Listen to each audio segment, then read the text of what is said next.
We're good. Let's do that. We're going to do, obviously, the invocation of the pledge first. Let's pray. Most gracious Heavenly Father, we come to Thee, thanking Thee for being our Heavenly Father. Thanking Thee for this another beautiful day You've given us His life, and thank Thee for the wonderful love of Your divine Son, what He had for us. And we pray that we always do things according to Your divine will. Heavenly Father, we pray for our city and our city leaders, and we pray for those that conduct business for our city, that they always look to Thee for God to do things in Your way. And Heavenly Father, we ask Thee to always forgive us for our sin. Guide, guard, and use us as I see fit. We pray in Christ's name. Amen. Amen. The American flag.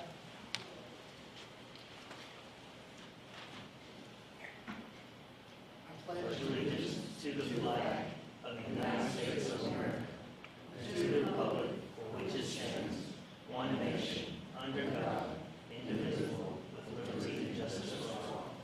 Texas flag. Honor my Texas flag. Pledge allegiance to thee, Texas, one state, under God, one and indivisible.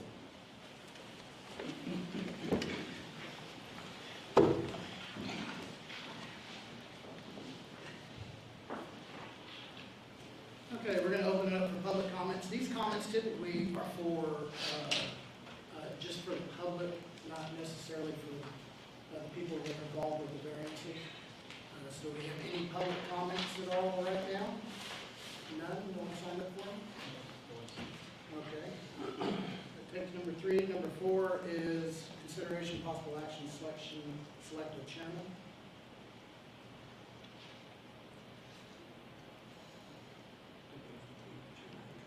Is yours turn? Is that better? Yeah. Go ahead. I select John Williams. Great. Second. Good. All in favor? Yeah. Aye.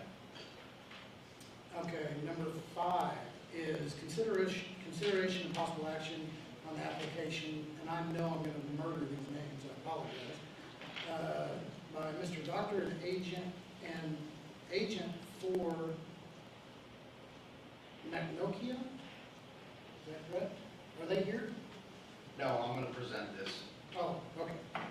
Applicant is requesting to place an 80-foot sign that is 1,000 square feet in size to be located at 1830 U.S. Highway 59 South, which is in violation of the city ordinance, Article 9 signs, Section 26-452.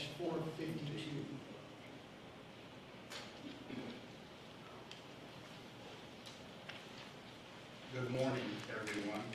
I'm going to present this for the Buzzy Bee. There was some miscommunication between the applicant and the city.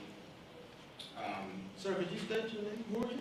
Adam Artemis, I'm the building official Yes, sir. with the Development Services. You're John? Yes, sir. Nice to meet you, John. Thank you. So, in short, the sign is related to a project with the Buzzy Bee Travel Center. It'll be a fuel station, and I believe there's going to be a restaurant, and they would like to do some off-premise advertising on their sign, on their site for East Fork RV Park behind them.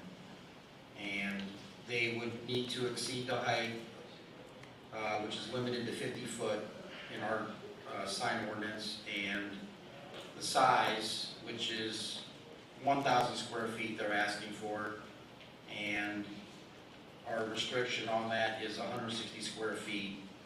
So the location is off the highway on a service road, and the elevation of the highway in relation to the project site would explain their request to exceed 50 feet in height, being 80 feet.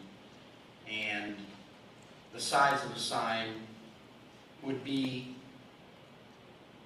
related to the distance of the vision when you're traveling on 59 South or 59 North, and you want to advertise the business. So, as far as the section cited specifically, I think she stated 452, is that what she said?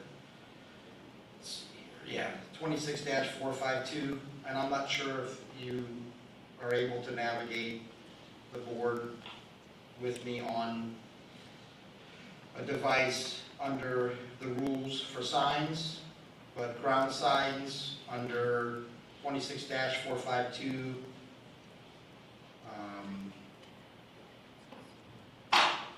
which is a pylon sign. They can't exceed 50 feet.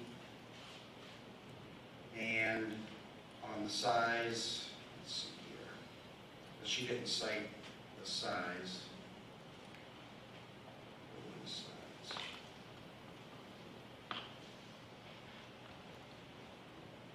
On the application, all they have is 80 feet and 1,050 square feet. Yeah, I was gonna give you the specifics on the restriction on the sign. I'll find it. It's bad when you're getting old, you have to take your glasses up to see close up.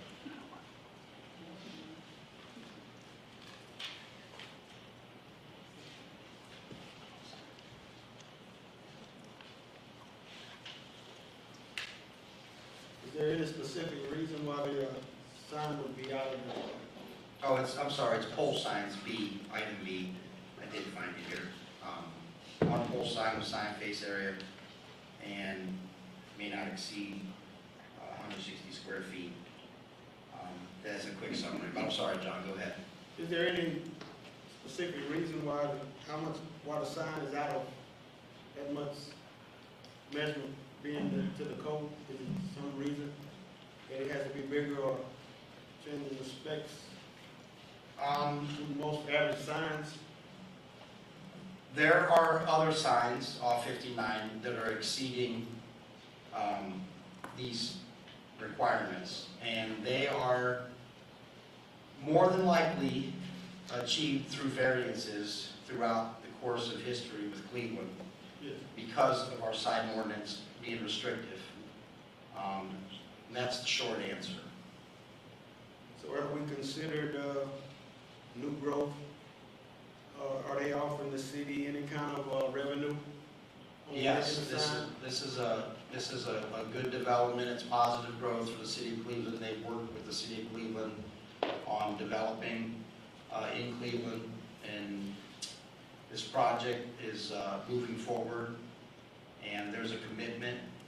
I'm not sure, if you look at the details on their packet, it gives a rendition on the sign, because I think it's important that you're aware of that.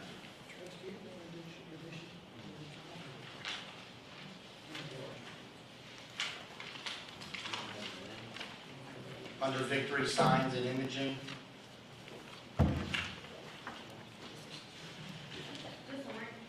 yeah. Yes, yes, yes, yes. I went and looked at the site, but I didn't.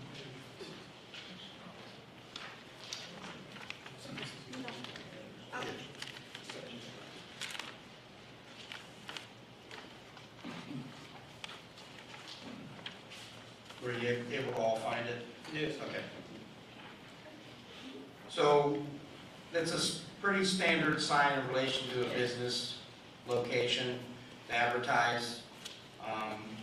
They're looking to do an off-premise East Fork RV Park sign on that same pole, and that sits behind them, which is allowable by our ordinance. That's why they didn't request a variance for being able to advertise off-premise. So total square feet under the rendition is 1,000 square feet for the signage.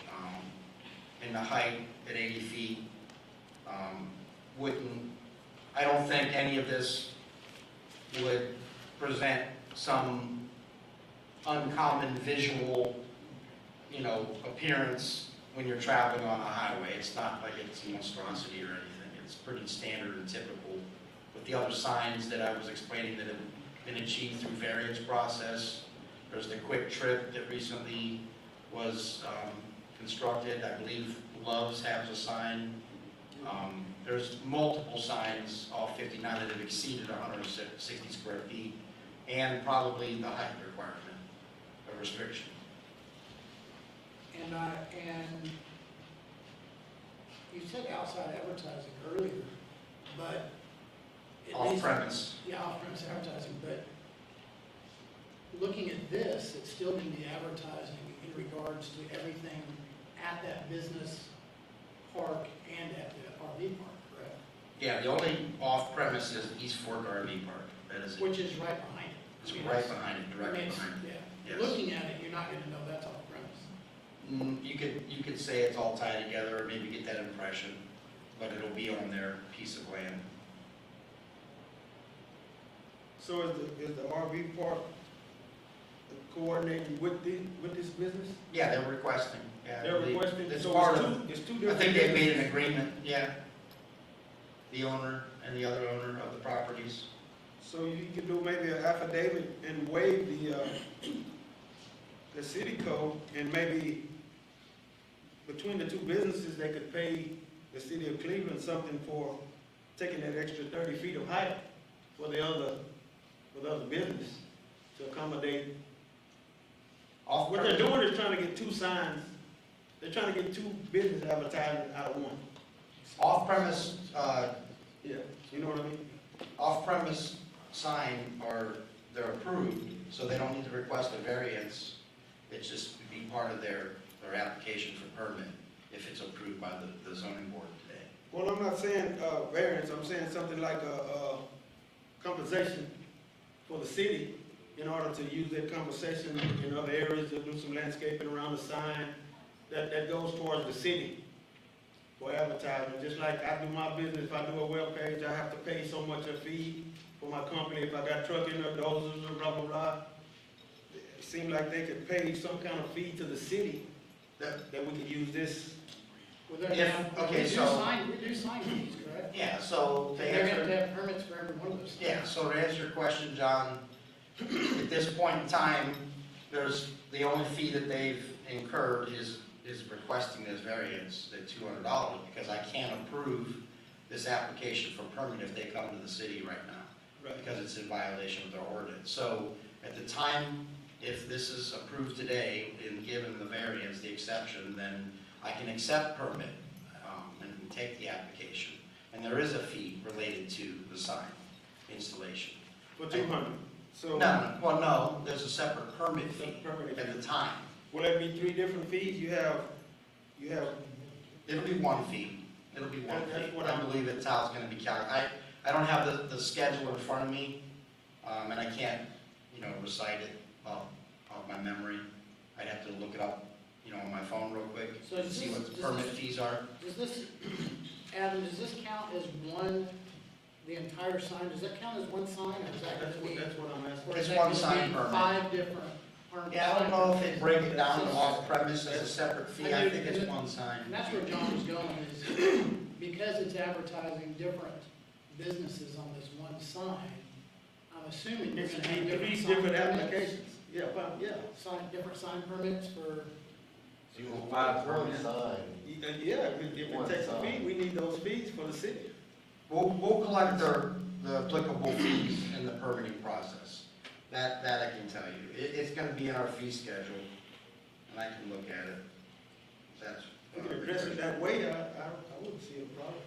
But just, well, I do agree to, that if, yeah, I know it's gonna be one sign, but if you have just, say, 3 different businesses advertising on that one sign, I think the city should be able to have take some conversation, just like you 3 go and different buy. sign permits at least, you know? I would say 2, because you got the East Park Court, park, and then you have I agree with that. then you have the gas station, that's all under one roof. So I say that these, Yeah, at 'cause least the be busy 2, bee and the taqueria are obviously all gonna be. yeah, under one roof.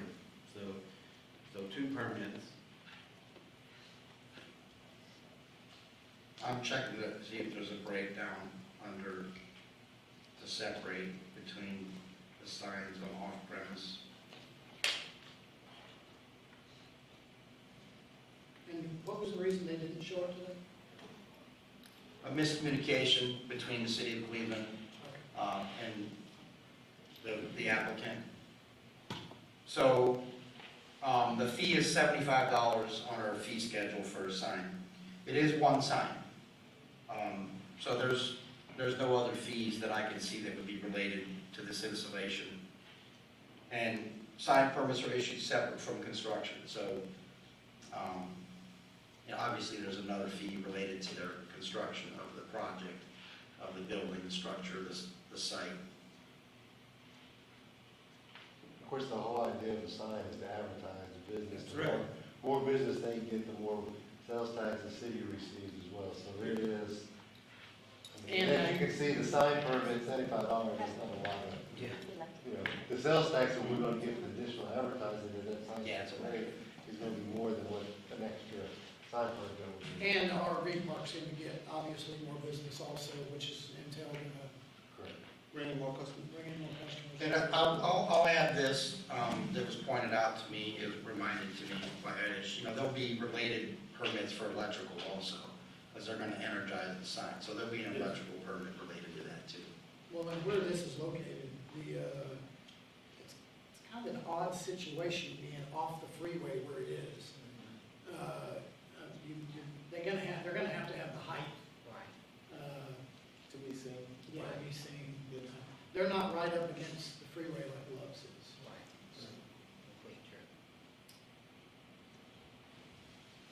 Motion to approve the. Yeah, a motion, second to approve. Second. All in favor, right hand? Aye. All in favor? That carries. Thank you. Number 6, consideration possible action on the application by Michael Flores. I believe they are here, correct? Yes. This agent for Domingo Cruz, a distant non-conforming lot consisting of a single-family site-built structure, 2 manufactured homes, all in one zoning district. Proposed change is to create 3 separate tracts to be conforming and non-conforming single-family lots. One site-built structure will be conforming to R1 zoning district, 2 manufactured existing homes are non-conforming lot size and non-conforming structures on site. Both manufactured homes exceed the 15-year requirement, the 15-year age requirement. Existing structures are located at 109 Rice Street in Joseph Finner, which is against City Ordinance Division 6 Manufactured Home District. Section 126-174 Manufactured Home Requirements for all districts and is in R1 residential zone. Owner proposes 3 separate tracts with a new plat to more closely resemble an R1 zoning district requirement. How are you, sir? I'm good, how are you? Good. You are? I am Mike Flores, I'm the real estate broker for Mr. Domingo Cruz, the owner, who was. Where are you?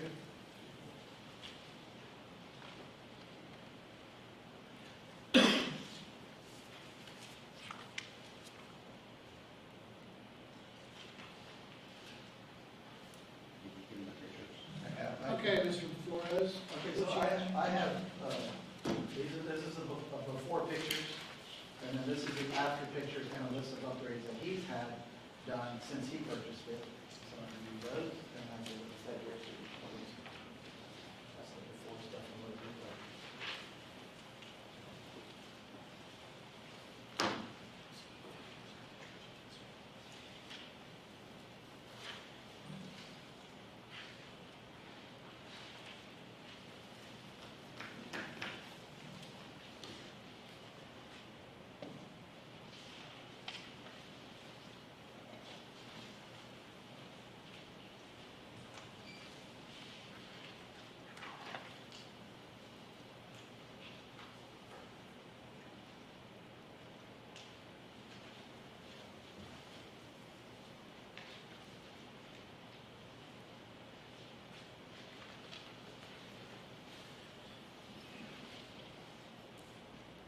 my understanding, these properties was 3 individual properties, Yes, sir.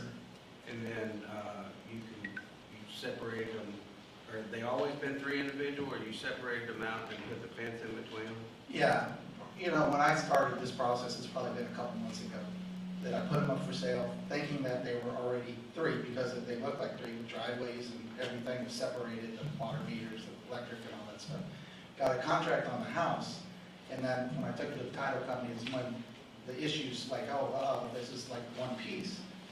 So I came here about 2 months ago and talked to the authoritative figures, because I needed to find out what do we need to do the proper way, and that was Lindsay Carr. So that was about 2 months ago.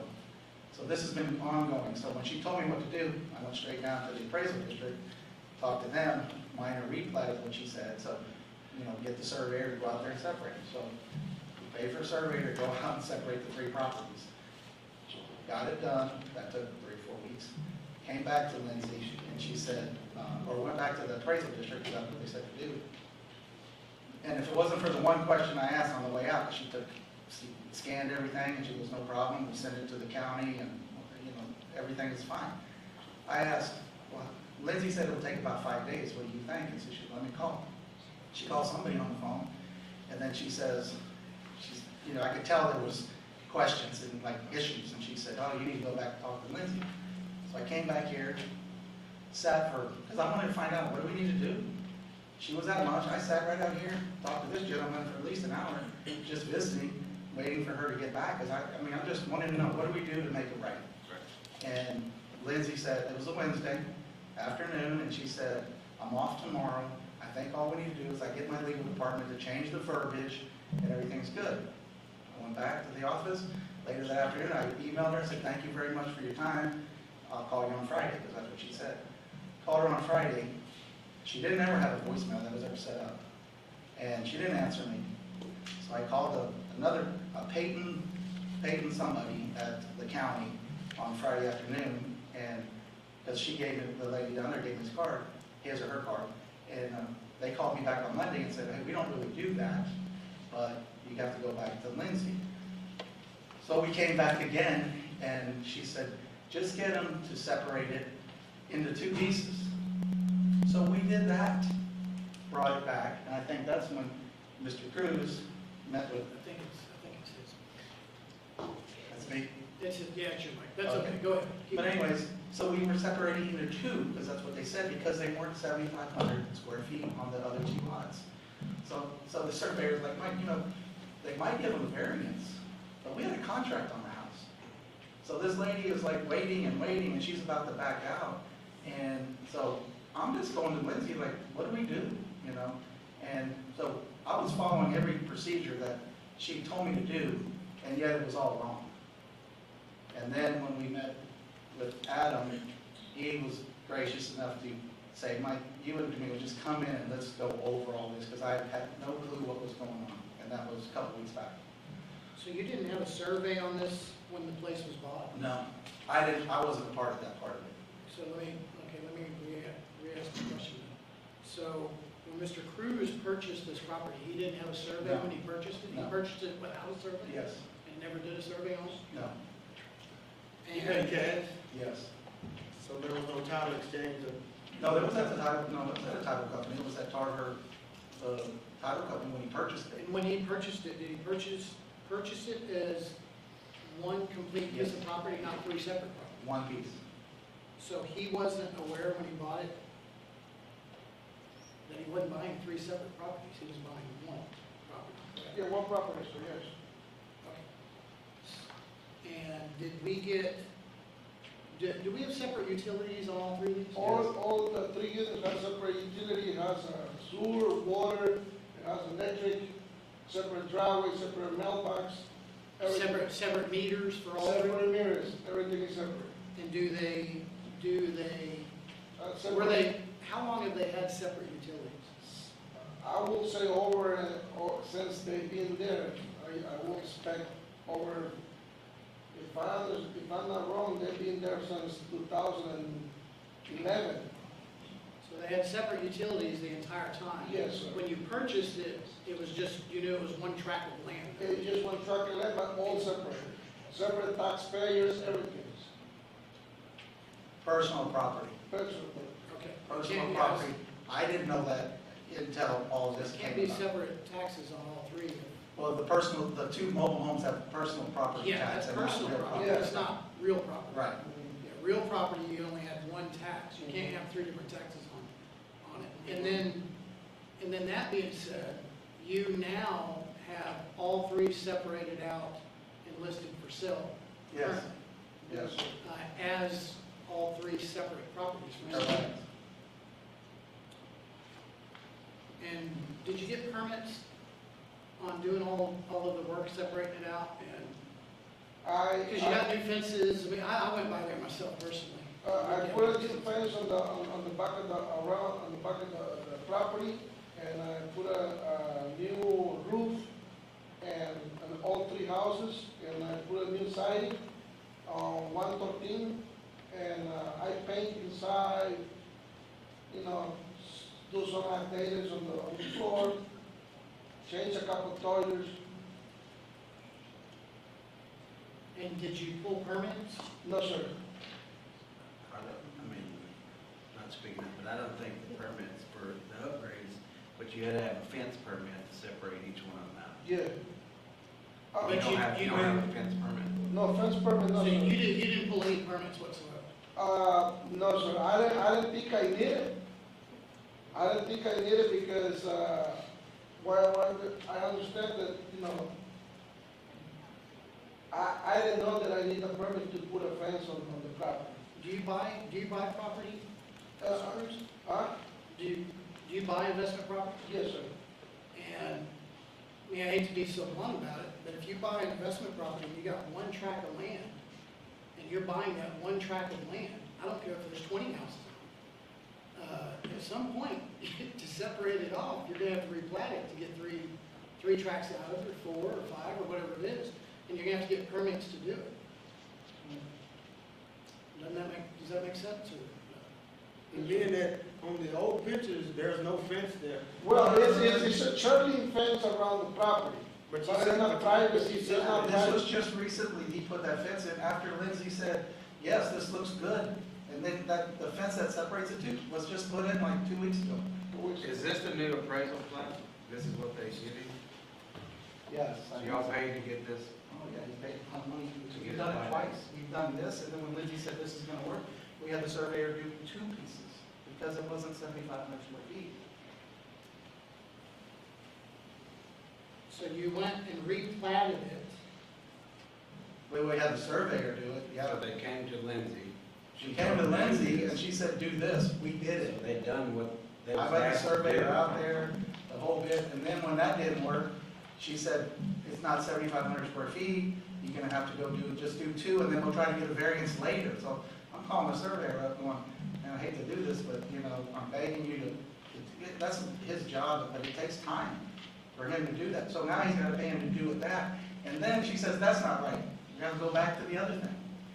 I'm still kind of stumbling about, he said he bought it and he didn't have a survey through a title company. I'm kind of, It went to a time, you can buy property but he without a said he survey. didn't have a survey. No, he didn't have a survey. I'm just saying, you could, that's just because you go through a title company, you don't have to have a survey. If you're paying cash. No, you don't. You don't have to have a survey to purchase it, but you did know he was purchasing one piece of property, not 3. Correct? I wasn't a part of that. Yeah. I didn't know it was 3. Because when I listed all 3, from the day one, I listed all 3 of them separate. Because there was an account number. I was just confused on that account number was personal property. Yeah, because.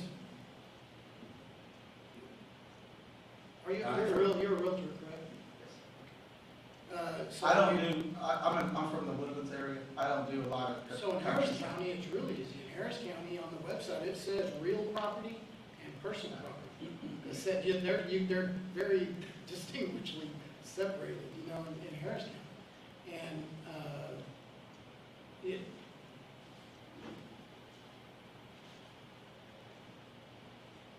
What he's trying to say, if he bought it as one property, and you guys are separating as three properties. You've been paying taxes on one property, but you're trying to get compensated for three now.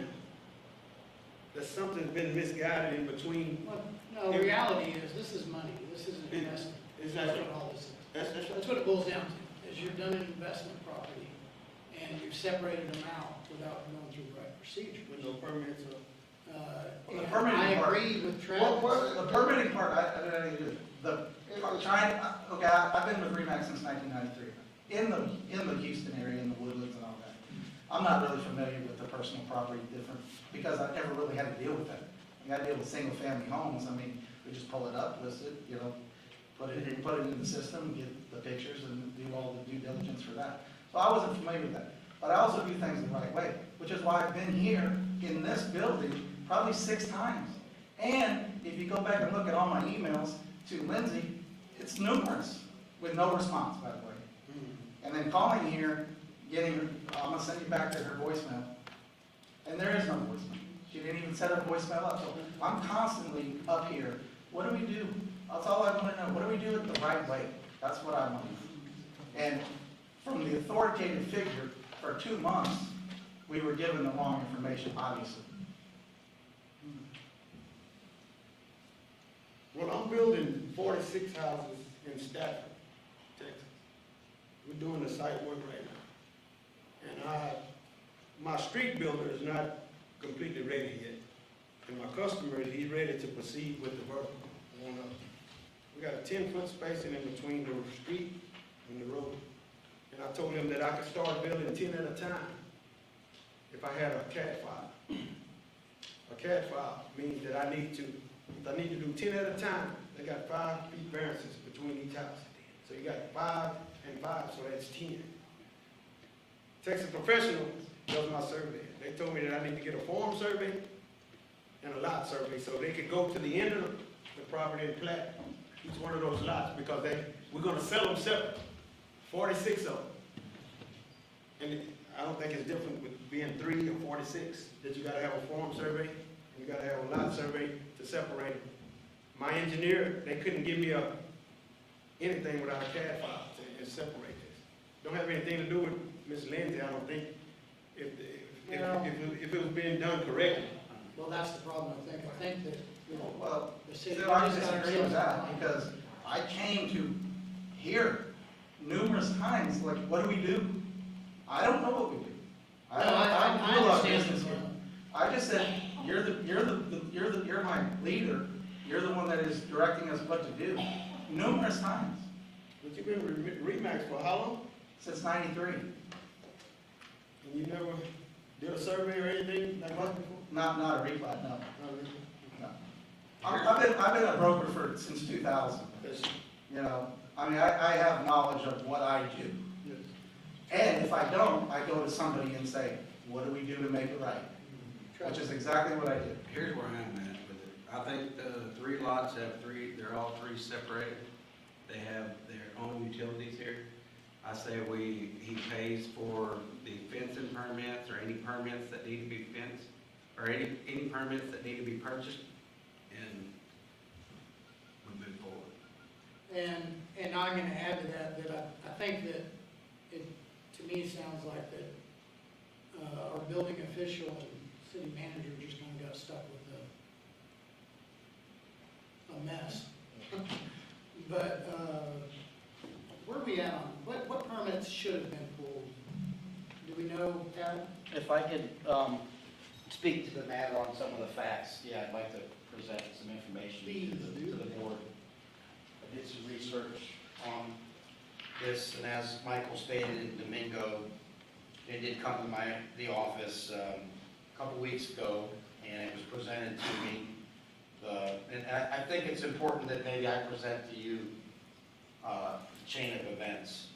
I did recall a quick conversation regarding this proposal, the 2-track proposal. As a quick question to me in the hallway, presented by staff, and I was unaware at that time that there was 2 existing manufactured homes on this proposal to create a tract, I got the impression it was empty land. And this, But there was- let me interrupt you real quick. I just want to make sure I'm on the same page with you. So originally, it was presented as a two-track proposal, not a three. No, the history, when I went back on the emails and their original proposal, when they came to the city, was 3 tracks, like it's being presented to you now. That was the original direction, I believe, that Domingo and Michael were given, correct? Yes, sir. Yes, which, but then, and I wasn't aware of that at that time as the building official. The building official with plats, because this is an abstract at this current time, it's never been platted, this property, 1 tract of land. So,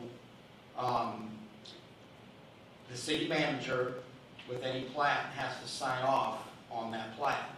So that comes through the office, and typically the way the city manager and myself have been practicing thus far is I get the preliminary information, I'm conversing with him, exchanging information to make sure that he's agreeable to that preliminary presentation before we get a final version on, approval, so they can actually then do it on the Mylar paper document to present to the county. And the city manager is the authorized signature on that document. It's not myself.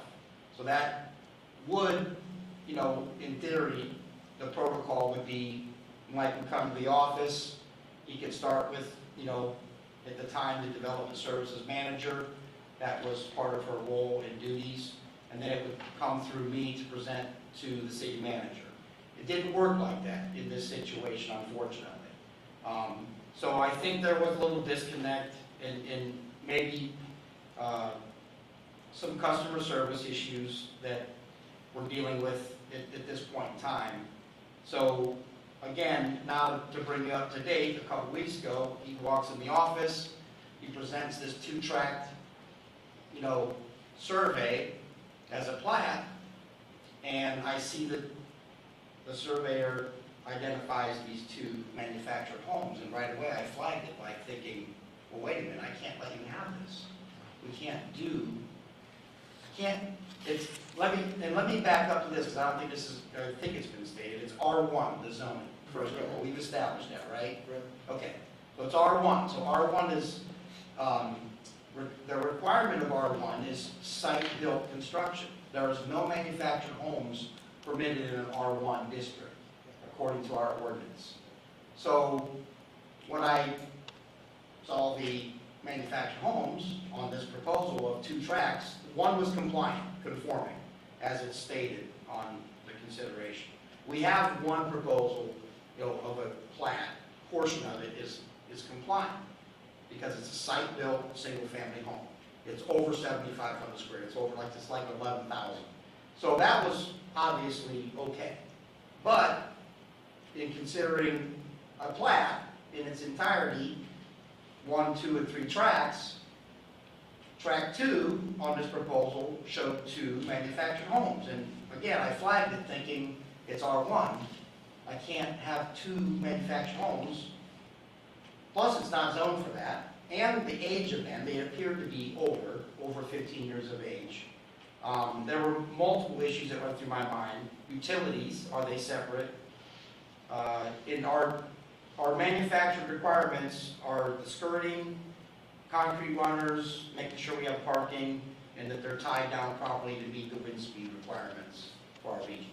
So, with all of that considered, the issue was the tracks. So, at that point in time, my recommendation to Domingo and Michael was that their option, that I couldn't sign off and take this to the city manager because it was non-conforming. It's already non-conforming, and I didn't want to allow another non-conforming situation. So I presented the concept to Michael and Domingo to do a variance at this point in time and go back to the original proposal that they had, which was 3 tracts of land.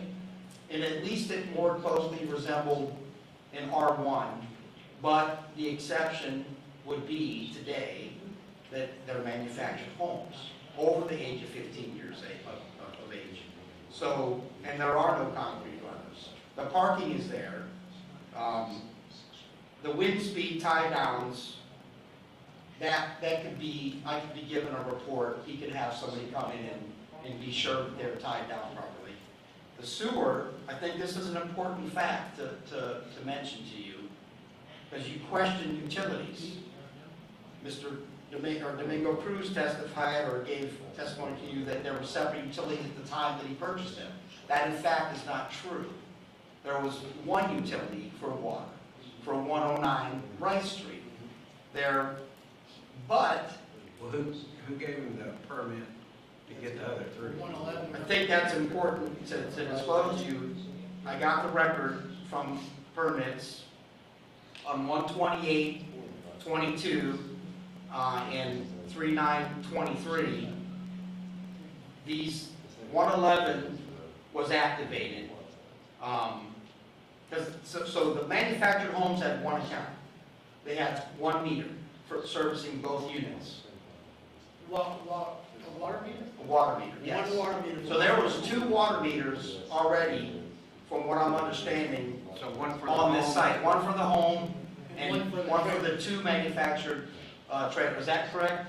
Yes, but in the past, it used to be a double box, it used to be the line for the third meter, but I think the owner, instead of Okay. paying 2 bills for the mobile home, she cut one line and hooked up the 2 mobile homes in one. So what I did is reinstall the third meter to have separate bills. You did this month? Yes, but with the permit. Yes. But yeah, that's what I'm saying. So you come down here, you got the proper Yes, permit, yes. you hooked your meter up, so now you got all three, you got 3 separate accounts again. But the box used to be double box, the line used to be there, everything used to be there. We just put back the new meter. And this new meter was done this month. I think the last month. Looks or- like 3923. Yeah, earlier. So we gave you a permit this month Yes. to Yes. do a third meter. And I wasn't aware of the U branch that he's describing. That circumstance wasn't explained to me in my research. Well, it should be 2 meters. If it was 2 meters there, it should be 2 different accounts, just like a duplex. It was. Well, It was at the time, and then he got a It permit. was 2 different. Now he's got 3. Well, he just said it was one for the house and. That one was for my- the trailer with 2. Yeah, That but was my it should be impression. 2 meters for that, one for the trailer. It should be. It was. It was, he just explained, I just wanted that information that one was removed, that there was, The city did. The city allowed him They to allowed him. reconnect that third meter that the former owner, Man. cut off. Is that basically essentially correct? yeah, I learned more information just now about the And- existing circumstance. Now, In a perfect world, at the time of application for permit, we would have flagged and questioned, wait a minute, why are we servicing 3 different accounts on one tract of land? but at the same time, he knew he didn't have 3 tracts of land the whole time. I mean, let's call a spade a spade. Yeah, but But- he went and had it appraised. The plat agreement. He replatted it per Lindsay Carr. You know, that's what he was told to do, so he went and got it done. So then he comes in here and he gets his permit to hook up his water. They let that go instead of red flagging it up front and say, hey, no, you can't get this because you don't have 3 tracks here. They haven't allowed him to do that. So now he's got 3 tracks in place with 3 meters. So I mean, Yeah, no, it's kind of the city's. It's kind of the city's. I mean, it was. Okay, so moving forward, Yeah. what permits, back to that original question, what permits did we miss?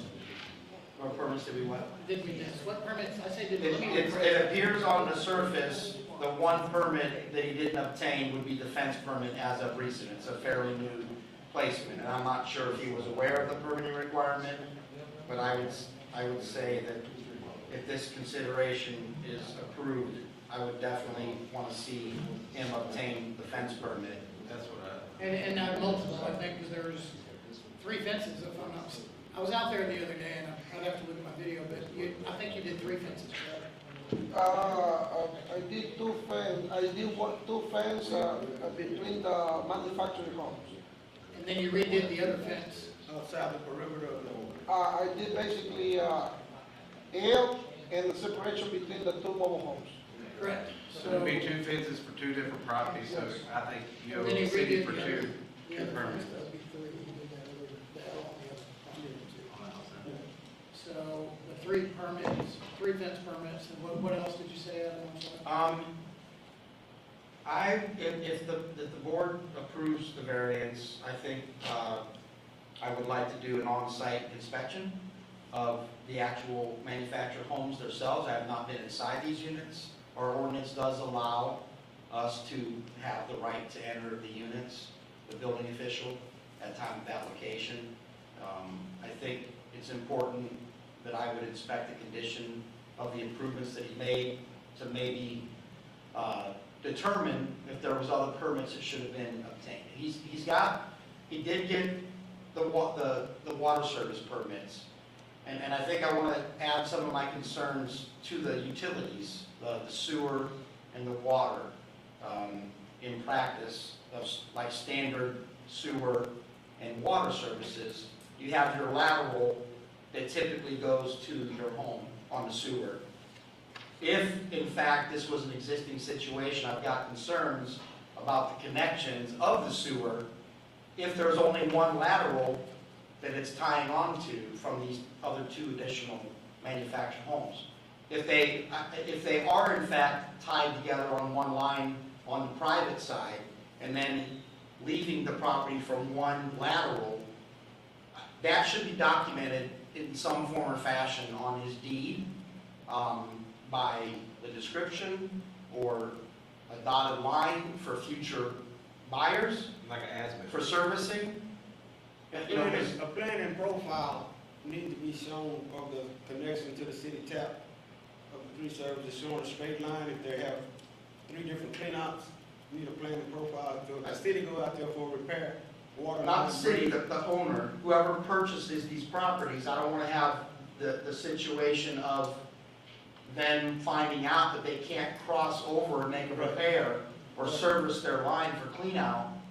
You If the follow me? water line breaks or something. Yeah, and the it's on water this line side, too, both. and these The people water- say, "Well, you can't come on my property. Exactly. And you got. So I think water it needs to be, if this variance is approved, one of the conditions I'd like to see met on the plat, which is the surveyor addressing utilities in their connections. So it's not gonna come back on the city like, why did you, because I don't want an owner coming to get a permit, and then the plumber goes to do work, and then they can't go onto that person's property, because, I mean, there's rights with, you know. Like That's right that's now, what's fine, happening? but here's where we are now. We're past that point, because we allowed them to get a 3rd meter, okay? Yeah, So now we can't reinvent the wheel again and go back out there and start, I mean, we can I'm look not at asking it. them to relocate. We can draw it up on a piece of paper saying, okay, this water line runs here, this septic runs here. We can do The that. surveyor, yes. But at the end of the day, I don't think after you've done permitted and let them go ahead and add up to all this, I mean, you can't go back and say, okay, well, now you gotta Well, rerun. if he wants the variance, we can. Rerun. Well, we can make them put Well, a the city, utility the We easement. make him, absolutely. The sewer and the water are 2 Just like different utility taps. easement. I'm not asking them to relocate Say or that again, reinstall anything. Require them to put a dedicated Utility utility easement across the properties. Yes. So that if the 3rd property has an issue that's caused by the 1st property, they have an easement that they're allowed to go in and do the work to fix that repair. Yeah, no, that's I agree exactly with right. It's only for I agree with servicing, not I agree with that. reinstalling. Currently, do we have three water bills, 3 electric bills? They're all Yes, sir. different. I'm guessing it's 109, 111, and 113, is Yes, that sir. correct? Yes. What about the sewer taps? Is that 3 different sewer taps? Or are they, Yes, sir. What I can see, yes. Yes. And the issue is too, that we have this issue because we don't have the utility for the sewer and water in front of the street. We have on the back of the street. We have to connect it, those things, whatever is. But it's still a plan and profile for wherever the city utility line is. Sewer, sanitary, water. It's separate. Yeah, it's separate. Yes, sir. so, So what's the chances truly that all three, because more, if your water was only on the main brick house and was only on, both the trailers were ran to one, then more than likely your septic was done the same way. Does that make sense? No, I can see the line run separately, because they're very distant apart. Is it septic It's system?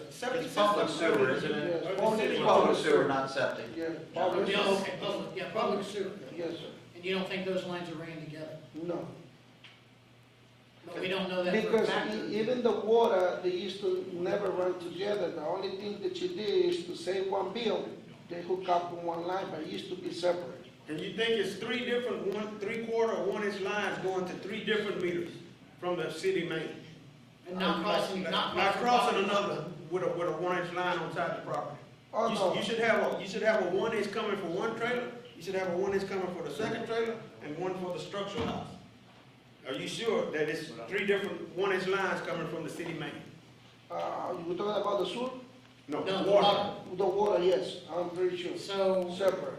so if we did the variance, we could do, make sure that all utility, the easement's done correctly, make sure the easement's done correctly, where they're not crossing each other's property lines. If we're gonna do a plat, I think that's what I wanna be sure of, that we get it right, and that I verify as a licensed plumbing inspector of the state, that our sewer and water are acknowledged if they are in fact crossing over property lines, on these tracks, because I don't wanna have a servicing issue, I don't want to come to the office and complaining, why did you approve this plat?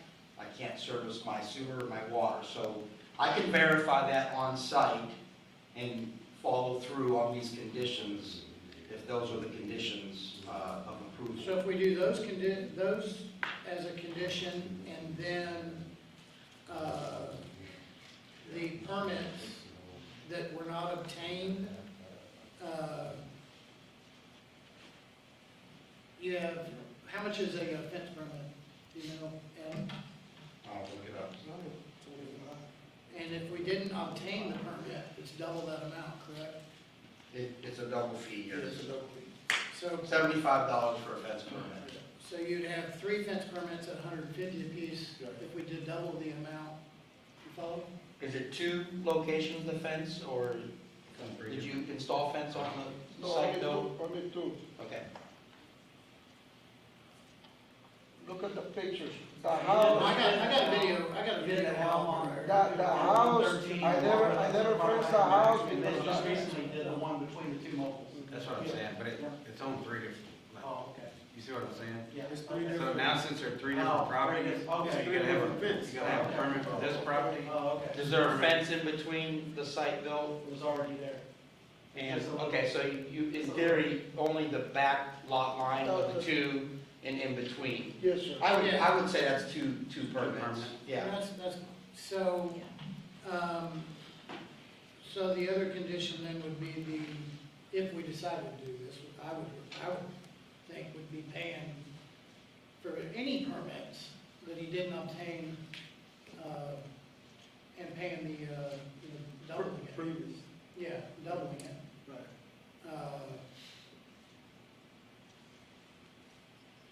And then however, we need to make sure to, that the utility easement, that the utilities are ran correctly, where we don't. Or documented, at least. Yeah. I had some discussion with the surveyor about that already, that proposed the 3 tracks about documenting utilities, and he was in agreement that that was an important fact to get right on the proposal And the wind. and on the plat, the final. Yeah, if Adam goes out there, he does inspection, does everything, looks at everything, and then makes sure the wind clips and all that are properly installed and everything, I think. Yeah, we definitely, are the trailers tied down? Yes, sir. Are they tied down to code? They tied down since the time they moved there and. Oh, so, okay, so they're probably, I would assume since they were moved, they're probably not up to code. Well, they have the sticks, they have if I look at them, they are tied down the way they're supposed to be, or they supposed to order to do it. from the past. So we can make sure that obviously everything meets I our think- current standards. Even the skirting, since you're saying they were 15 years older, and the skirting can be upgraded in the variance that the trailers meet new standards, and the tie downs need to be, I think they're 2 foot apart, with the straps are not rusted, or make sure everything is secured on both sides of the trailer, they're anchored down Exactly. at a vertical, at a horizontal slope, Yeah, and the Yeah. correct padding on each, every 2 foot apart on the beams. And as an FHA foundation strap for a Yeah. mobile home. my recommendation would be, Yes, yes. so as far as our standards under manufactured homes in all districts, as it reads in our ordinance, there's a list of requirements for them. And I did make notes of conditions that I would want to make sure were met if the variance was granted today. And that is the utilities, and that is the wind speed tie downs, making sure, and I would not make that determination. I would require the owner to get a report from a licensed installer and provide it to me, that they are in fact tied down and secured properly. A proper, For our- a yes. proper submittal. Yeah, And it'd be a the tie report. downs, you know, report. Yeah, and then at that time require the skirting, because there's currently not skirting entirely around both units. Correct. And There's that some to me intimidation on some of them. is an important, slum and blight issue that should be addressed, Yeah. because they look, bad from the road. So I want them to have a better appearance. And then you walk. The variance also would be 15 years of age, because they're beyond 15 years. Yes. Also, the concrete runners. Now, the concrete runners that are required, would require him to pick them up and move them. I don't feel that that's justified in this moment to require them to be a concrete runner, if in fact, a licensed installer can verify that they're placed and held down the straps. The parking obviously is meeting the criteria, there's parking for the space. So those are the areas that I would want to be sure of if the variance was Do we approved. know how old the trailers are? We know they're beyond the 15 years, but do we know how old they are? No, sir.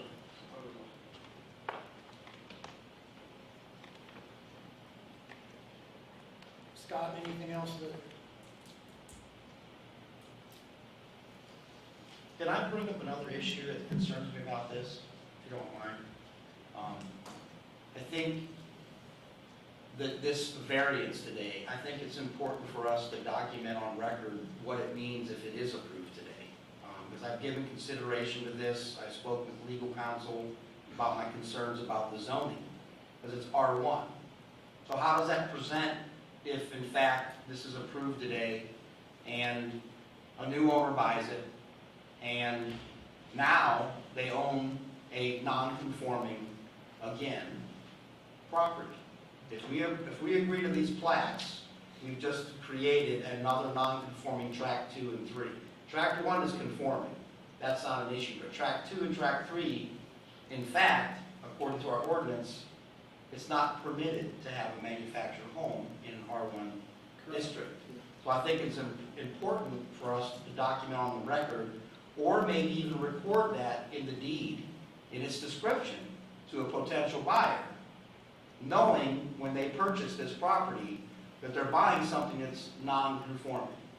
And if in fact, like as an example, they choose to bring another manufactured home in and remove it off the site, technically I can't issue that permit. Right. So I think that needs to be stated for a future potential buyer, that they're going to be restricted to a site-built structure on that tract of land, tract 2 and 3. I agree. And I've given some conversation to a surveyor about that dynamic and it being documented. And again, there was some agreement legally, by statute, that should probably be documented to kind of cover all the areas of concern from a platting standpoint. And this could have been done originally as 2 tracts of land and met all the, 2 tracks, if there was no development on site, would have been fine. We could have gave 2 tracks, track 1, track 2, because the sizes would have been conforming. But they're non-conforming as proposed, track 2 and 3. No problem. Well, that'd be my other condition. I think I would require on the plat that it's stated on the deed. To get it right and make sure that nobody comes to the city and says, why did you allow this to happen? I purchased this thinking that, oh, in the future I could develop again with another manufactured home. Now, they could apply for a variance. I own my share of property, and commercial and residential. I've never bought one piece of property thinking I could sell it as three. I'm sorry, it's just never happened. You can't buy one piece, I mean, that's just not right. If you're buying one piece of property, it's 1 acre, and you want to sell it, you divide it up in thirds. You gotta replat. You gotta read I mean, there's no other way to do it. and make sure you got the variances and setbacks in every 1/3 Absolutely. Absolutely. It's He did this in Cleveland and got away with it by past administration. And we are where we are. But Well, I think the you have- reality is, if you're buying land and you're buying it as an investment, as that's what this was done. This was an investment. And you're buying this one tract of land and gonna sell it as three, I think anybody knows if that's what they're doing, that they've gotta do it, this is what they're doing. I think I would add to that a seasoned investor would know what to do. Not maybe a rookie investor. Well, maybe. And I don't know where but- Domingo's expertise lies, I haven't discussed that with him. I don't either, but he's got a Other than- realtor that's been a realtor since the 90s. Yeah. Well, yes, I'm speaking only about the buyer. I know that this presents a lot of mitigating facts, but my impression is, at this point in time, according to the pictures, there has been substantial improvement achieved in the city of Cleveland with what the investor took a risk in purchasing. I went myself over there, I agree with that. It does look good, it does look a lot better. I pulled up their previous stuff off of the internet also, and previous pictures, and it does, I'll agree with that. It looks a lot better. I clean all the electric wires. So I looked at it pretty extensively, it does look a lot better for sure, but you still are we setting a precedent on Rice? I know that's a short street, I understand the environment around it, but are we setting a precedent that now we're gonna have trailer homes running down? Well, there already are multiple, that whole area is R1. And Correct. there are multiple manufactured homes scattered throughout sites in that area. My view on it, intake, as a building official, will be that we're getting compliance and we're getting issues that were slum and blight addressed. I think that's positive for Cleveland. Oh, it does look I better, think for sure. this is a step in the right direction, closer resembling a site-owned property, individually taxed. I think that's positive in this situation. If we could get, other areas in that region cleaned up similar, that would be positive for the city of Cleveland. My issue's not today with, the variance is only here today because of the zoning, primarily, not because of the code book. I think I should distinguish that. The code book allows, these items to be present. It's the planning and zoning that does not. So I can get code compliance if this is approved. I'll be sure to inspect the properties inside and out, make sure that the utilities are meeting the standard, make sure these other issues are addressed.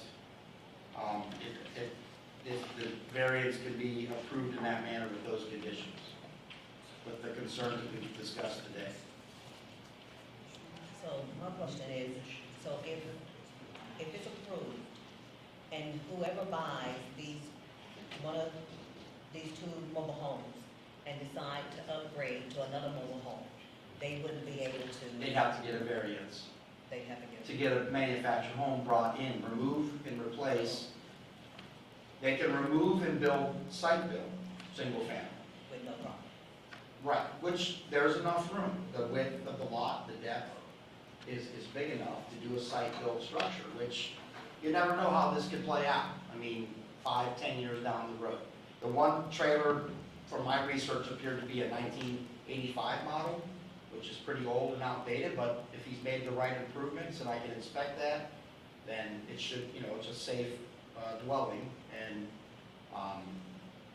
but if it's not, in the future, if somebody wants to upgrade, they could remove it and do site built. And, or, if they don't want to do site built, they can apply for a variance and bring another manufactured home in. I would hope that we get a site built. That's what I'm gonna promote, always, is a site built structure. So if we do approve the variance based on these conditions, what happens if the conditions are not met? In other words, my question is, where I'm going with it is, do we do a variance based, if we're gonna approve a variance, do we do it based on these conditions, or do we wait for these conditions and then do a variance? In other words, does that make sense? Yeah.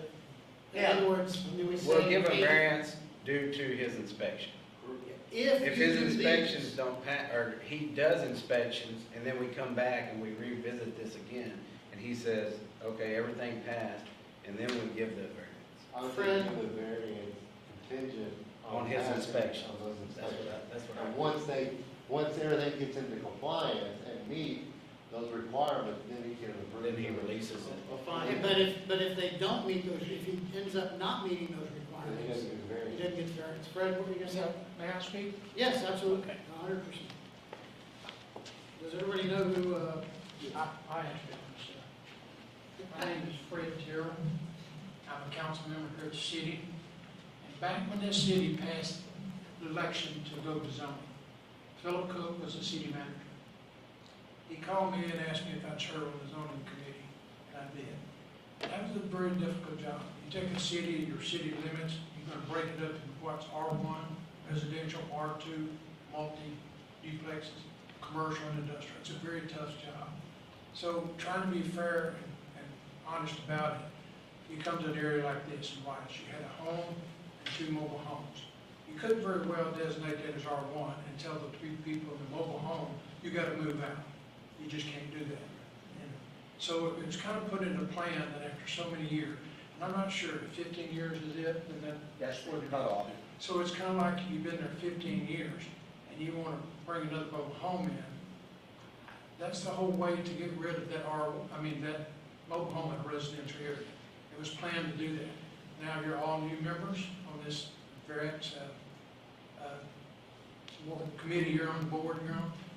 It's been about 20 years. This is going to be coming up quite a bit. Because those mobile homes now are getting to that age that they don't fit the code. And so it's really and truly, the city's plan was, we'll get rid of the mobile homes out of the R1 area. Now, this situation, there's been mistakes made on both sides, anyway. So I guess I didn't want to speak until after this, but your job is to try to fix this problem. And I know it's a difficult one.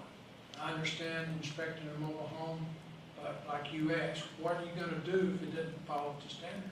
It may cost more to make this mobile home come to standard than it's worth. So it's kind of falling into the play of 25 years ago when we went to zoning and said, how do you remove a mobile home in an R1 area? So we just have to think about that. I just wanted to let you know that. Now, my home sits on 8 lots. And I've been told recently that if I wanted to build a garage, I have to go get it replanted. So knowing that, it has a lot to do with what I do with my land.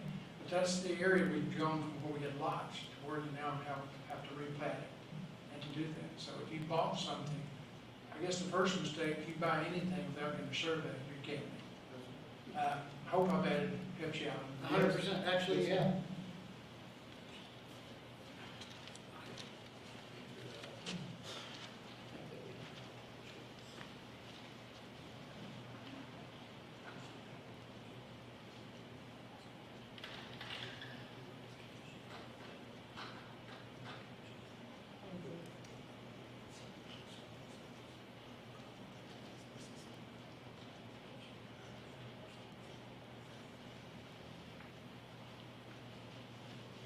Mr. President, are these mobile homes, anybody living in them right now? No, there's nobody, well, at least from what I saw, Mr. Cruz. After I bought it used to be people living there, but when I got the property, I put everybody out. Yeah, from what I saw, Because it was- there's nobody living in the structure or the other homes. Okay.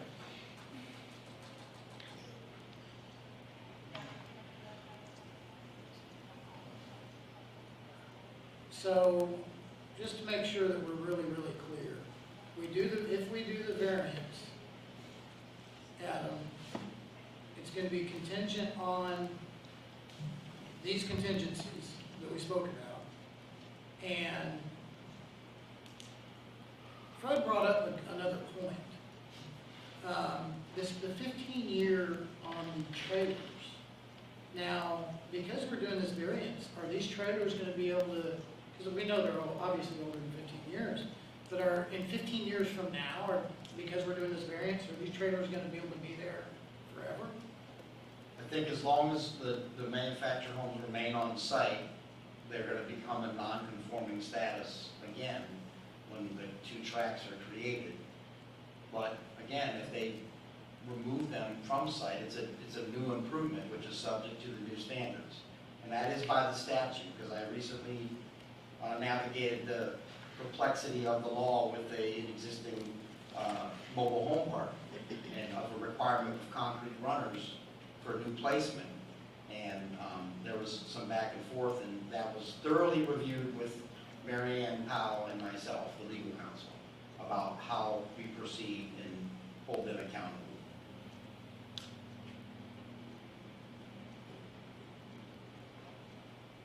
And if he does not comply with, because I'm gonna agree with John.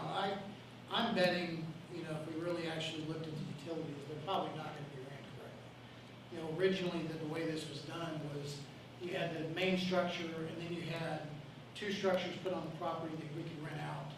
I'm assuming that's probably what it was done with.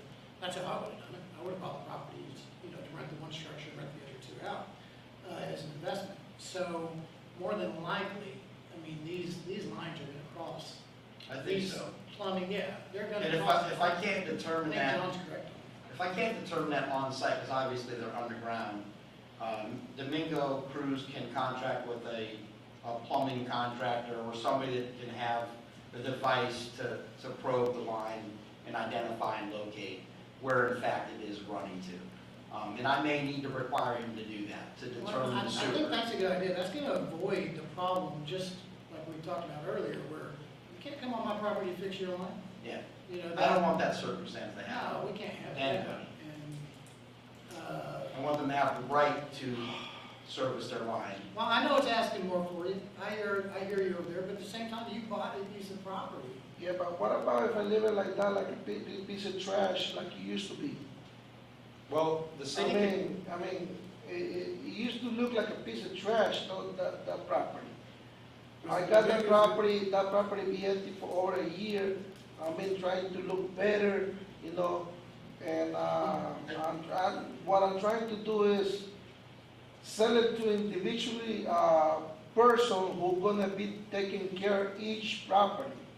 If I get this property and I kept this property, to rent this property and put all kinds of different people living in those homes, even I don't care what kind of people is gonna be living in there just to make incomes. That's even worse for the city of Cleveland, because we don't know what kind of people is gonna be living in the neighborhood. So are you not? If I sell it to individually, like I wanna do it, people who's gonna be taking care of their own property. I understand and I agree with that. So are you not wanting to see for sure where the water lines and everything are at? The Are you not inspector, wanting to do that? no, yes, I don't have no problem with that, but, and I understand all what you guys, whatever you guys decide you the law, and whatever you decide to do, we're gonna do it, we're gonna follow it, but, it's making harder. We've been begging this with Lindsay Kerr for over 2 months, and it's been harder for us, for me. Domingo, if I can present something to you, in fact, with, because I want to explain the concerns that are being discussed. Hey, Adam, hang on one second, let Yeah. John Okay, finish. sorry. Those water lines approximately, they're not that deep where they're coming up from the meter.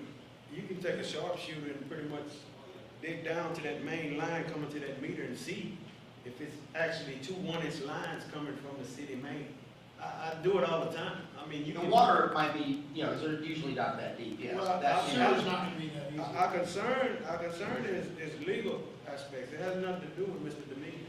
But he's trying to sell the property to 3 individuals, but we gotta look at the legal aspect of the new owners, 3 different owners, and have this problem. Once he sells it, he's out of it. And that's what I'm trying to present to We're him. gonna In be fact, back if in he here with purchased it, how he would different feel people.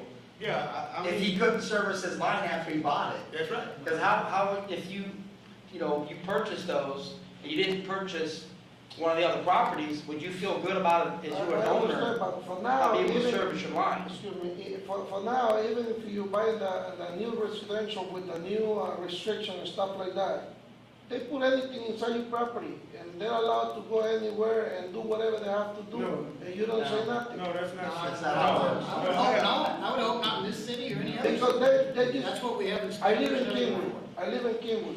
If they have something on back of my land, on back of my backyard, I'm not allowed to say anything. They can come out and look for the internet, the line, stuff like that, and they can through. Utilities can, yes. Yes. That's an easement, that's not, that's a different situation, we're not referring to that at all. A utility easement is different, we're talking about if you have 3 different pieces of property here, and you got 109, 111, and 113. Let's say 113 needs to get their plumbing fixed, and they find their leak on 111's property. They can't cross that property after you do this to fix it legally, they can't. Okay. And how do they get it fixed? And then who's got to deal with that? You've sold, you've made your money, you've been gone, and these city officials are the ones that have to deal with it. Okay. And that's gonna put a burden on them, because that's the first person they're gonna deal with after the police are involved. They're gonna come to them and go, hey, Yeah. When you I can't brought fix up my property. I brought up the suggestion, you seem to, I deal with a lot of people, and you seem to not be sure about those water lines, because when we asked you, you seem to have, you changed your Story. You changed your story, and you changed your face, and I deal with a lot of people, bro. And I know you're upset right now. And I have a Spanish guy that's my best friend, I got 4 concrete crews, it's not you, but it's the legal aspect of it, sir. I understand. It's important we get it right moving forward. If the city manager is going to agree to a plat, my job as building official is to make sure whatever I present to him is right and proper moving forward. We're giving you something that technically a city doesn't have to agree to. There could be a real hard line here today if we wanted to present that to you, but I believe what I'm seeing is some flexibility in your pursuit on your investment. It might cost you a little bit, maybe a couple of thousand, a couple of hundred, I know you got people, man, that can go out there and identify that for you and get it straight to where you can sell your property. We're trying to get it to where we're making sure everything is individually separated. And reality is, even if you just spend a little bit more money, you're Yeah. still gonna make a lot more profit off 3 properties Believe than me, you were. nobody wants to come to Cleveland. If this is gonna be the situation, if we're gonna go continue with this rule, everybody's gonna stay in Houston. No, it's not gonna be that way. No, they're definitely coming here, and this is the proper way to do things. Okay. That's not the attitude we want anyways. Now, We've been here, I can't even tell you how many We times. I know, it's We frustrating. listen to the authority tell us what to do, and we've done every single thing. I know. It's already costing money with the survey. Oh, yeah. We've had it done both ways, and the surveyor was like, Mike, you know this is gonna cost him $2,500 more to do both of them, because we're gonna do it in 2, and then we're gonna have to go back and try to get the Okay, variance. let's go ahead and move forward on it. I have a motion to accept the variance, if I'm understanding it correctly, with the conditions to be met. to be met. So in other words, what I have a motion for is to approve the variance with conditions. The conditions that are gonna be met are his inspection, You check on the utilities, the skirting, Tie down. the tie downs, and obviously his physical inspection, also the permits. The permits is on all 3 fences and double the amount. Two Or fences. determine if fences. it's 2 or 3, yeah, that's fine. It's 2 fences. Whatever. And then any of the other permits that were not applied for. Is that, I second. Yeah. well, I got a motion, need a second. I second. All in favor? Aye. Motion carries.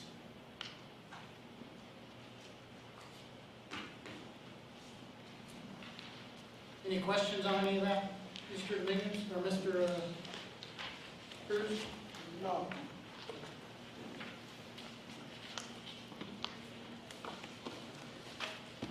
Anybody need a break?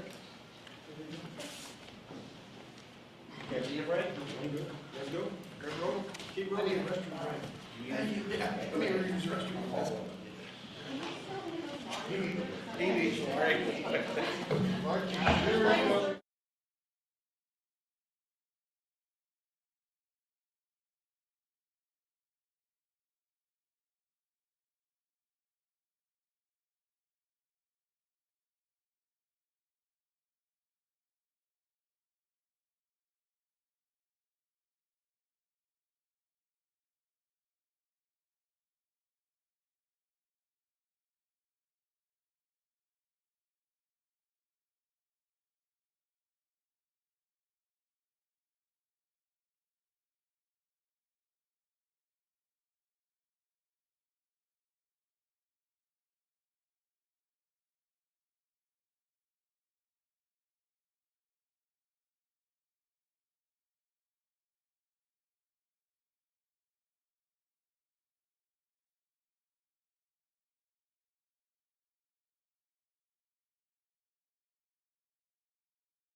Okay, we're back in order. Number 7 is going to be consideration of possible action on the application Jesse Inander, Becky Recovery, agent for Linda Moore. Applicant's requesting to build a GLO home to be located at 1013 Adams Street, which is in violation of city ordinance. Current property is non-conforming in relation to setback lines and construction and boundaries, setback lines and boundaries. New proposed home does not meet setback requirements for new construction. The builder engineer is proposing a new two-story home and driveway that will be within the property boundaries but not meet the setback lines.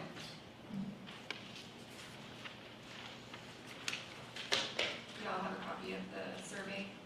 You got some Yes. more? Thank you for meeting us today.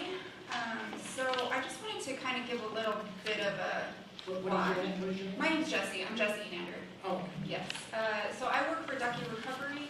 We are the home builder that has been assigned by the Texas General Land Office to build this home. There's about 11 builders in the state of Texas that do the disaster recovery for the Texas General Land Office, specifically. So like that is all we do as a builder. We just do, you know, all over the country, but we just do disaster recovery rebuilds.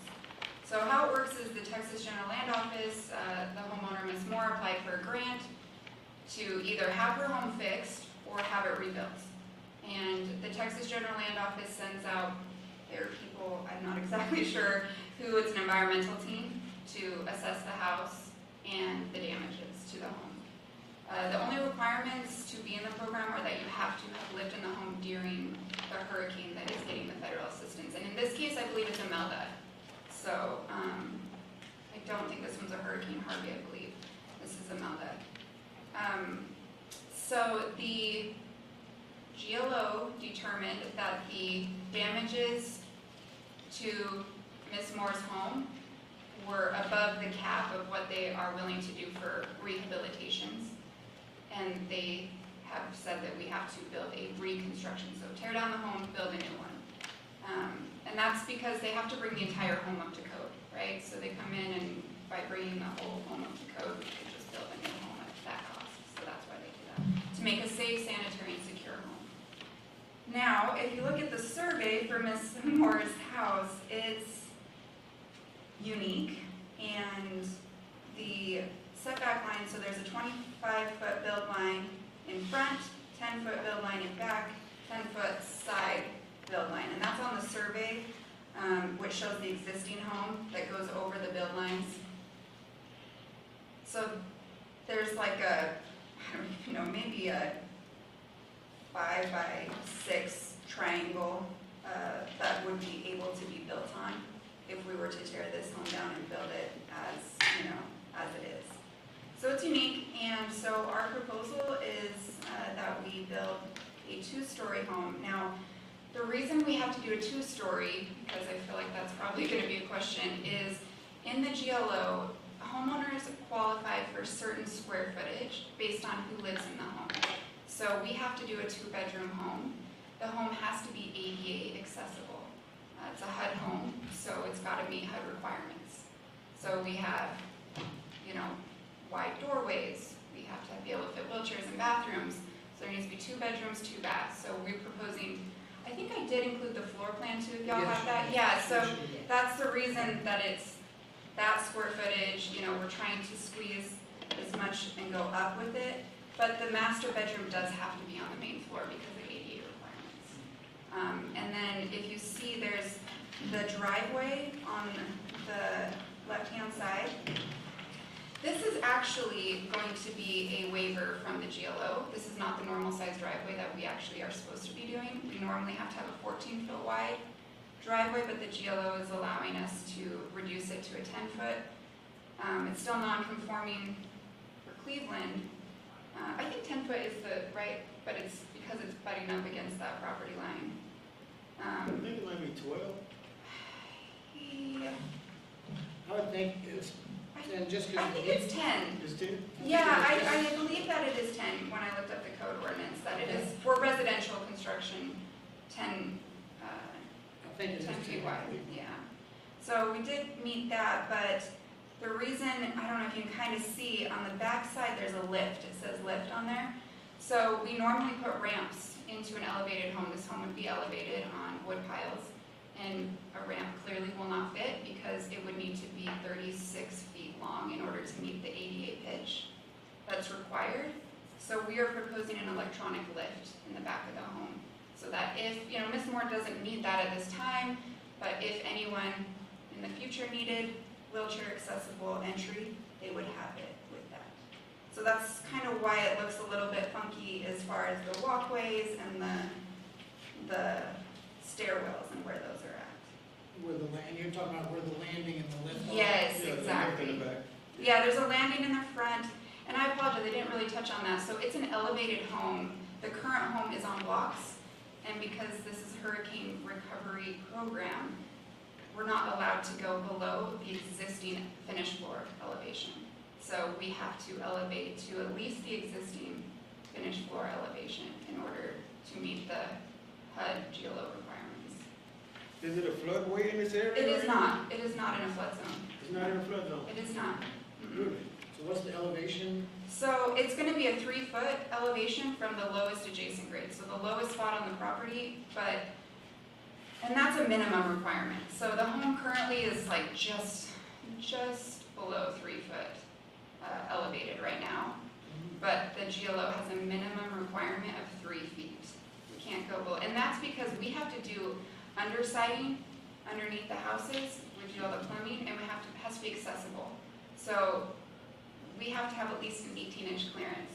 And when you do 3 feet, you would think, oh, it's gonna be 3 feet, but once you put the skirting on, past the finished floor, it's really, I mean, it's a small opening that you're gonna have to get under that house. And the current home, obviously, Yeah, it's all over the place Yeah, it's there. all over. Yeah. it's all on the property. Yeah, I mean, yeah, when we did the survey, I said, oh, okay. So she's had some additions that were previously approved many years ago, apparently. So currently, as it sits right now, it is definitely non-conforming. It's out into that alleyway in the back, and the front is even over the build line, the porch. Yeah. And the new structure is all gonna be on the actual property. It's gonna be on the actual property, but But will there's no way we could do the build lines. Yeah, encroach. Yes, yeah, I mean, the nice thing is that the right-of-way is almost 23 feet, you know, which is nice. I mean, even longer on one side, 30 feet. So there's still quite a bit of space between the street and the house itself. Adam, Yes, sir. thoughts? Sorry.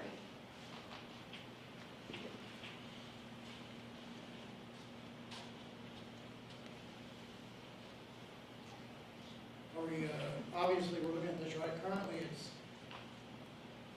like Travis said, all over the place. That's an Yeah, alleyway, first- Yeah. 13B. It's, I've seen houses built like this on a, they call it a zero tolerance line on this. That's correct. That's in the Walden. Oh, you have one? I built something. Oh, okay. It's got a zero line in between the houses. You're inside the lines, everything is inside. Correct. Within, maybe a foot, maybe everything is inside to where it was running over on the first one. Yeah, we're trying to give a little bit of give, obviously, right? We don't want to put it right up on the line, but there's that corner, I think there's a couple corners where we are close. But we'll do a form, we'll stake it out, form stake it before we do any pile driving or anything like Being that. ADA, I don't know why they would, if it's not in the floodway, why would they make you guys go up 3 foot, being that it's a handicap? Usually in the front of the street that accessing the house, the code usually is you shoot the crown of the street and the finished floor can be 12 inches to 16 inches You're right. above the crown of the street. You're correct. This is actually not a Cleveland issue, it's the Texas General Land Office issue. So because this is a federally funded program, the federal government has requirements that we have to meet. So we have to elevate it a minimum of 3 feet because it is currently elevated. If it was currently a slab on grade home, that wouldn't be an issue. We could do the slab on grade. Yeah, they're very particular about, because I mean, I guess in their mindset is, this is a hurricane recovery program, why would we want to lower a home? This is their mindset of like, we can't lower homes because we're trying to prevent future disasters. Really? I'm a Future contractor damage. for the Army Corps Engineer. I was a target area for Harvey. Oh, you know that, yeah. Yeah, I'm aware. I can't believe they wouldn't adjust that, being that it's not in the floodway, and she has to have that handicap, and they're financing it. You say a little money. Yeah, you know what I mean? Yeah, I wish I had an answer for you on that, and I apologize that I don't. We just have very strict guidelines that we have to stay within when it comes to elevations, especially, probably more than anything, is the elevations requirements. Adam, is there, other than the setback, do they have to be off the property line a certain amount? Yeah, this would be, I believe, non-conforming, so the size of the lot, it's under 7,500 square It's feet, only correct? like 2,200 Yeah. square feet. So it would be 25 foot from the front and 5 foot on the sides, and I believe 10 from the back. So the one area of concern that would be the most related to this is if you're looking at the proposal where the driveway is, the left side actually meets the setback. So that's important to address, to explain to the board, that does meet the setback requirement on the left side for a possible future, development or new construction on another property. So separation is there on the left side if you're facing the property. On the right side, there's no future potential development because it's at the end of a lot, and there's no other lot next to them on the right side. Now, the frontage, or the distance from the front property line obviously is not meeting 25 feet, but there's no risk of fire, with another structure on separation to be considered at the front of the property, because there'll never be a structure, on the street, obviously. And then the other consideration is the back right corner that is not meeting the setback, but that is in, I believe, a right-of-way for the railway, for the railroad. There should never be a structure there either. So as far as separation of fire and any requirements, special requirements for a firewall, I would think that would be required. So the positive side of this proposal is that at least it will be in the boundaries of her land, by the bounds and means set by the survey. So that's better than what we currently have, where she's encroaching and crossing over lot lines. Yes. Everywhere, on the old structure. So I'd say this is an I improvement. think it's an to the improvement, site. upgrade. Yeah. And There's a lot of value that's going to be added to the Yeah. city of Cleveland with this proposal Chairman? and variance. One other thing, I know Adam, myself, Ms. Moore, and the contractor, we've been working for months with GLO trying to get this project to where it can work. Because, trying to meet our standards, trying to meet the GLO requirements and federal requirements and existing conditions and everything, it's been a huge challenge to be able to get to the point where we are today and be able to bring it before you.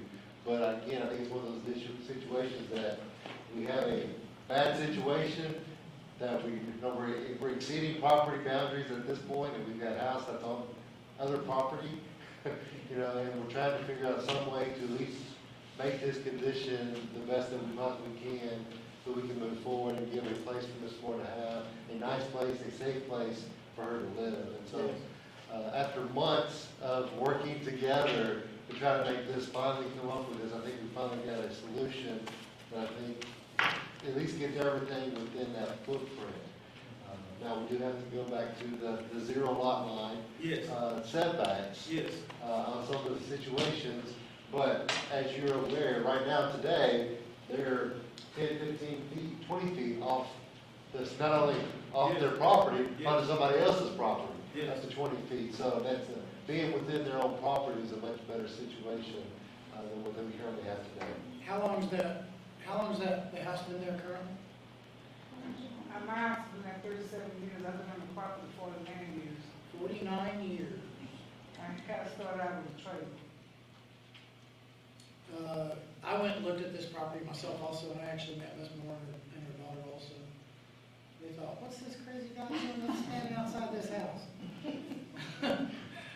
Well, I wish everybody could come out and see it. I mean, it's, at the time, it worked, and it wasn't a problem with it, the city said we'll never do anything with that, and, I mean, I know the rules have changed, but you know, you've been somewhere, where I go, 49 years, and I raised 3 children there, my oldest is 54, then I raised another child, he's 37, and now I got a grandchild, he's 15, and a great-grandchild, she's 10. I'm through with children, but I would like to have another house without having to move somewhere else. I don't know what I would do. And I do understand that there are rules, but before Jim Watkins had custom built the house that's there now. And all the other stuff you see, all the over into other folks' properties, that was my doing, porch, the add-ons and all that. But they said, well, we'll never do anything with that. So it comes back to bite you. And when I was out there the other day, that's exactly what it is, that the stuff that's encroaching is add-ons that they added on. And you can see it on in the carport. That back building piece was an add-on also on the back of the house. And then, of course, her front porch. So it's not just a variance on the setback lines. It's a variance gonna be also on the property line, is that correct also, Adam? Well, the variance is that does not meet setbacks. Okay, that's gonna be all setback lines. But there's just, on one side of where the driveway is, that property there, that's the only place that a building can be, be built. But everything else you got, Everything else is, yeah, it's standalone. yeah, and it's gonna be an upgrade to the community, and it's all gonna be in the property line. It's been there 49 years. Somebody tell me. I know the order. Yes. Okay, do I have a motion?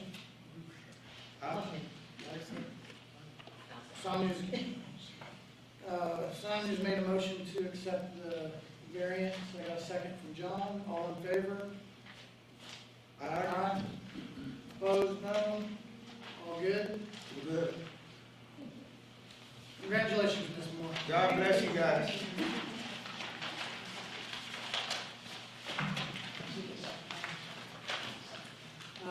Do we have anything else? I think that's. I say praise the Lord to this meeting. Give us some food. Yes, sir. Okay, do I have a motion to adjourn? Also do it. Got a motion to adjourn from Ms. Sonia and a second from John. All in favor? Adjourn? Yeah.